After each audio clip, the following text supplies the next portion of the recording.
Coucou tout le monde, j'espère que vous allez bien, moi ça va super et aujourd'hui on se retrouve pour un room tour.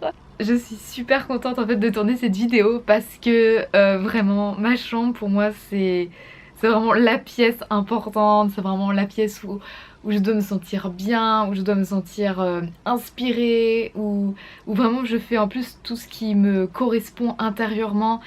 Et je suis trop contente aujourd'hui de pouvoir vous présenter du coup mon petit univers, on va dire ça comme ça. Moi je pense que j'ai un problème en fait avec tout simplement les chambres parce que c'est quelque chose pour moi qui est limite sacré en fait à chaque fois que je connais quelqu'un ou quoi, j'ai trop envie de savoir à quoi ressemble sa chambre et tout parce que pour moi c'est vraiment l'endroit, en fait c'est la pièce qui reflète le plus notre état d'âme et notre personnalité. Vous avez été nombreux depuis un moment à me dire montre-nous ton atelier, ah il est mignon ton atelier.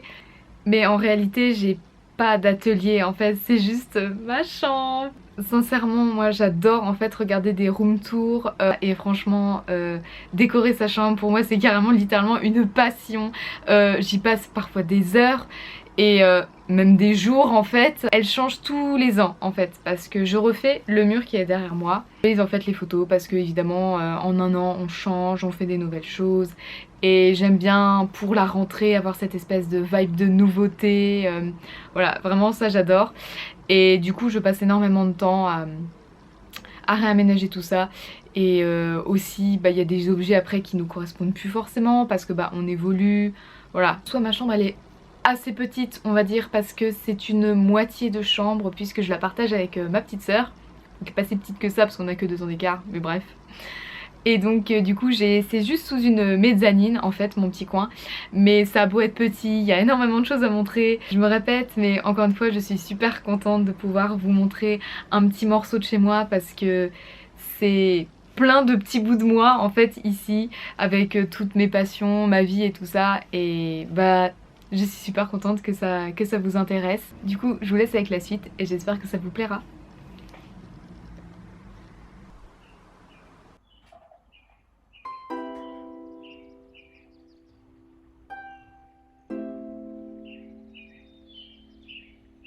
On commence par l'entrée sur la porte où j'ai réalisé un petit montage d'une photo de ma sœur et moi. Donc à l'entrée, on tombe sur un petit meuble où je range essentiellement mon matériel du coup pour ma boutique en ligne, même si celle-ci malheureusement est en stand-by. Tout en bas on trouve mon imprimante avec ma plastifieuse et divers papiers. Voilà, je ne vais pas tout vous montrer parce que c'est pas forcément très intéressant.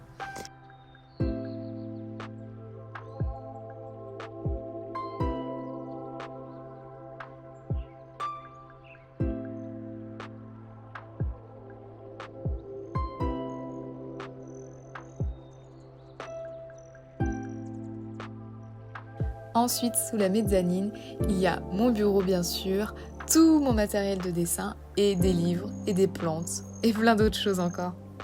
Mais vous pouvez voir ici que c'est l'emplacement vraiment où je range tout mon matériel. Il a un ordre précis, voilà, je ne range pas en vrac, mais je vous expliquerai tout ça du coup dans la prochaine vidéo. À côté de lui, on trouve une grande étagère. Bon, grand, tout est relatif. En tout cas, elle rentrait dessous mon lit. J'aimais beaucoup le fait qu'elle soit assez asymétrique dans le sens où plus on descend, plus elle s'agrandit. Et du coup, là-dedans, je range absolument en fait tous les livres que je peux. Mais certains étages sont consacrés à des thèmes. Par exemple, du coup, le dernier, c'est sur Harry Potter. Et le troisième, c'est sur les studios Ghibli. On continue encore sur une petite étagère en coin où j'essaye d'amasser le plus de livres possible et j'ai dû même en mettre à côté, vous voyez, parce que ça ne rentrait pas.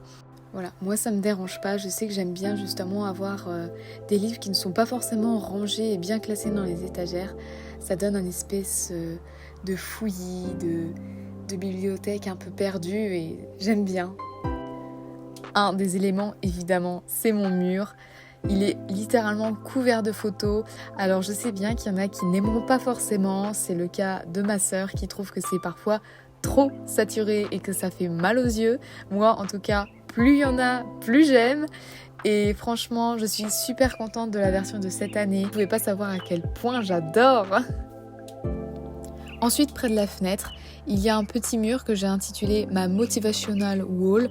Alors excusez-moi pour mon accent pitoyable, mais voilà, c'était une portion qui était vierge et ça m'embêtait vraiment de la laisser comme ça. Ensuite, il y a mon bureau où je stocke principalement tous les carnets sur ma gauche. Pour le reste, c'est majoritairement des objets fétiches ou de décoration qui n'ont pas forcément d'utilité. Mais je sais pas, j'aime bien juste les avoir sur mon bureau. J'espère que ce room tour vous a plu. En tout cas, je me répète, mais j'ai été super contente de vous montrer ma chambre. C'était vraiment un peu un rêve pour moi de pouvoir faire un room tour. N'hésitez pas à me dire ce que vous en pensez. À bientôt dans une prochaine vidéo.